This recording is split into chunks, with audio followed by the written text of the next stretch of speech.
জামাতের পক্ষে মাঠে নেমেছেন বীর মুক্তিযোদ্ধা, সময়ের আলোচিত রাজনীতিবিদ মেজর অবসরপ্রাপ্ত আখতারুজ্জামান রঞ্জন। মুহূর্তেই সেই বিএনপির ফজলুর রহমান সহ পুরো বিএনপির নরম সুর। বিএনপি এবার মজা বুঝবে, বিএনপি এবার কঠিন পরিস্থিতিতে পড়বে। কারণ জামাত এবার কাটা দিয়ে কাটা তুলতে শিখেছে। মেজর আখতারুজ্জামান পুরো আগুন, জামাতের রাজনীতিতে এসেই হিট করেছেন, মিডিয়ায় তোলপাড় সৃষ্টি করে দিয়েছেন। টকশোতে তার সাথে কেউ কথায় পারছেই না। জামাতকে স্বাধীনতা সার্বভৌমত্বের পক্ষের শক্তি হিসেবে উপস্থাপন করছেন এবং এই মুহূর্তে বাংলাদেশের স্বাধীনতার পক্ষের শক্তি জামাত, কোনো চান্দাবাজি গোষ্ঠী নয়। এটা আখতারুজ্জামান রঞ্জন প্রমাণ করছেন। এখন এটা প্রমাণ করতে শাহরিয়ার কবিররা গেলে তো তাদেরকে গালি দিতেন, কিন্তু বীর মুক্তিযোদ্ধা মেজর অবসরপ্রাপ্ত আখতারুজ্জামান রঞ্জনকে গালি দেন। এছাড়া আপনারা জানেন যে জামাতকে তারেক রহমান বিএনপির ফজু পাগলাকে নমিনেশন দিয়েছে এত বিতর্কের পর শুধুমাত্র জামাতকে ঘায়েল করার জন্য, যে ফজু পাগলা তুমি জামাতকে ঘায়েল করবা, অনলি এই কারণে তোমাকে নমিনেশন দিলাম, নইলে ফজু পাগলাকে নমিনেশন দেওয়ার কথা না। তার পদ স্থগিত করেছে বিএনপি, তিনি সাংগঠনিক শাস্তির মুখোমুখি হয়েছেন, জনগণ তাকে জুতা পিটা করেছে, তিনি বাংলাদেশের গুরুত্বপূর্ণ বিভিন্ন জায়গায় অবাঞ্ছিত। সেই ফজু পাগলা বিএনপি নমিনেশন পেয়েছেন শুধু একটা কারণে, যে জামাতকে ধোলাই দিবা। জামাত সিস্টেমে ফজু পাগলার মুখ বন্ধ করে দিয়েছে। ট্রাইব্যুনালে নাকানি চুবানি খেয়ে প্রকাশ্যে ক্ষমা চেয়ে ফজু পাগলা এখন চুপ। এখন কিন্তু ফজু পাগলার কোনো পাগলামি নাই, এখন ফজু পাগলা ফজলুর রহমান হয়ে গেছেন, পাগলামি শেষ। এবং সর্বশেষ একটা বক্তব্য শুনলাম যে জামাতের প্রশংসা করছেন, যে জামাতে এখন কোনো যুদ্ধ অপরাধী নাই, অমুক তমুক, এখন জামাত ভালো। আসলে আখতারুজ্জামানের ভয়ে বিএনপি সোজা হয়ে গেছে, ফজু পাগলারা সোজা হয়ে গেছে। আখতারুজ্জামানকে জামাত ইসলামী গ্রহণ করেছে অনেক কারণে, তবে পলিটিক্যাল বা স্ট্র্যাটেজিক একটা কারণ হচ্ছে ফজু পাগলাদেরকে কাটা দিয়ে কাটা তোলা। যেমন ফজু পাগলা যদি কোনো টকশো করে, আর সেই টকশোতে যদি মুক্তিযোদ্ধা আখতারুজ্জামান যায়, ফজু পাগলাকে পাগলামি ছুটেই দেবে। এই ভয় এখন জামাতের সাথে মুক্তিযুদ্ধ বিষয়ে টকশোতেও সাহস পাবে না বিএনপি। এতদিন খুব কমফোর্ট জোনে ছিল যে আমরা টকশোতে জামাতকে পেলে। দেখেন, আমি এই বিষয়টা ক্লারিফাই করি, জামাতের বিরুদ্ধে ৭১ নিয়ে যে বিএনপির বেশিং, এতে জনগণের উপর ভোটের রাজনীতিতে কোনো প্রভাব নেই।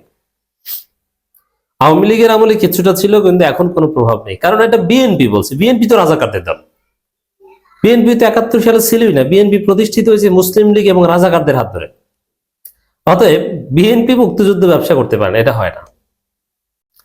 কিন্তু টকশোতে একটু মজা নেওয়া যায়, জামাতকে বিব্রত করা যায়, এটা করা যাবে, কিন্তু জামাতের ক্ষমতায় আসা এতে ঠেকানো যাবে না। এখন এই বিএনপির টকশোতে মজা নেওয়ার জায়গাটাও শেষ করে দিচ্ছেন এই আখতারুজ্জামান রঞ্জন।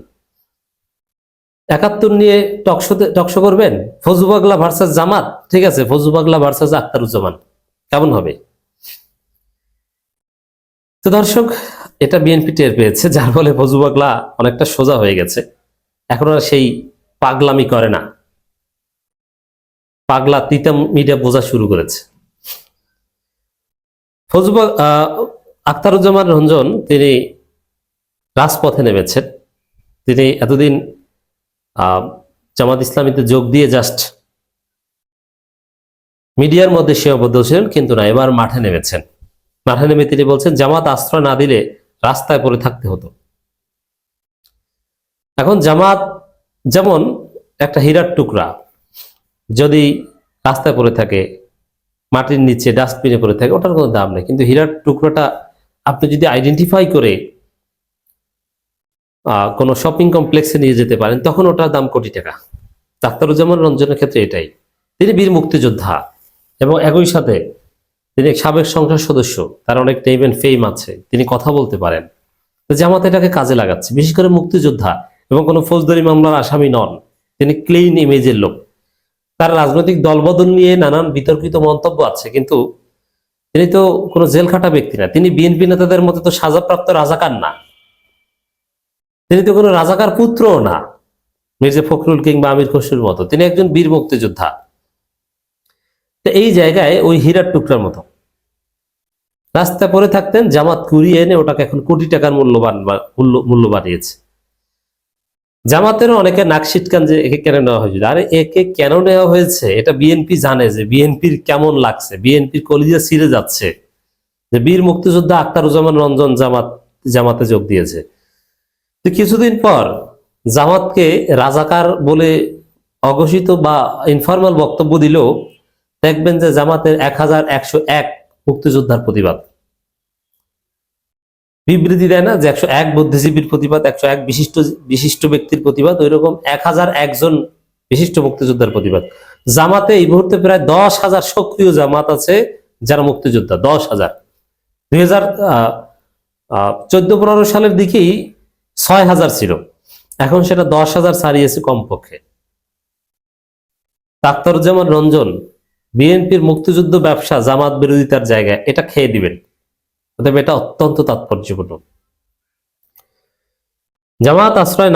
জামাত ইসলামীতে আশ্রয় না পেলে রাস্তায় পড়ে থাকতে হতো বলে মন্তব্য করেছেন দলটি সদ্য যোগ দেয়া বিএনপি সাবেক এমপি অবসরপ্রাপ্ত মেজর আখতারুজ্জামান রঞ্জন। এখানে তিনি আরো অনেক সুন্দর সুন্দর কথা বলেছেন। এটা একটা কার্টেজিমূলক কথা, এটা জামাতের প্রতি তার একটা কৃতজ্ঞতামূলক কথা, কিন্তু সেটাকে ধরে শিরোনাম বানানোর কোনো প্রয়োজন ছিল না। তিনি অন্যান্য কি বলেছেন ওইটা দেখেন। তিনি বলেন, জামাত ইসলামী আমাকে আশ্রয় দিয়েছে, তারা আশ্রয় না দিতেও তাহলে হয়তো আমাকে রাস্তায় পড়ে থাকতে হতো। এই বয়সে নতুন করে ঘর বা দল করার সামর্থ্য আমার নেই, আমার ঘরে চাল নেই, চুলা নেই, আমি কিভাবে নতুন ঘর বানাবো? এই বয়সে কেউ আমাকে আশ্রয় দেবে না, কিন্তু জামাত ইসলামী আশ্রয় দিয়েছে, এজন্য আমি তাদের প্রতি কৃতজ্ঞ। যে কোনো বীর মুক্তিযোদ্ধা যিনি কোনো গণহত্যার সাথে কোনো ক্রাইমের সাথে জড়িত না, ফৌজদারি মামলার আসামি না, সাজাপ্রাপ্ত না, জামাত তাকে গ্রহণ করতে কোনো আপত্তি করার কথা না। বাংলাদেশে আইন অনুযায়ী আখতারুজ্জামান রঞ্জনের জামাত ইসলামী করবে, এটা তার অধিকারও বটে।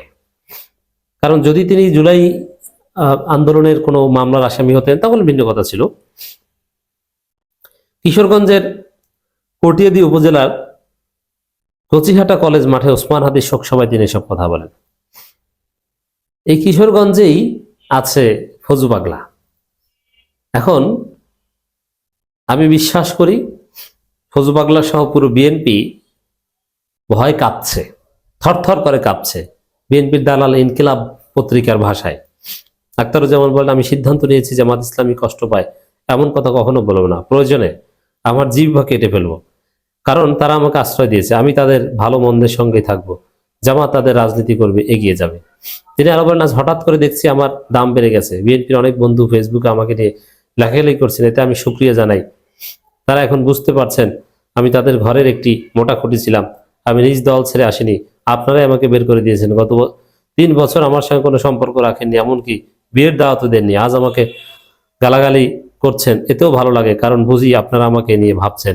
এই সময় তিনি ইনকিলাব ওসমান হাদি হত্যার বিচার দাবি করেন। কটিয়াদি পাকুন্দিয়া আসনে জামাত ইসলামী প্রার্থী শফিকুল ইসলাম মোরল, উপজেলা আমির মোজাম্মেল হক জোয়ারদার, সেক্রেটারি মাহমুদ প্রমুখ উপস্থিত ছিলেন। সামনে আখতারুজ্জামান রঞ্জনের অ্যাকশন বিএনপি দেখবে।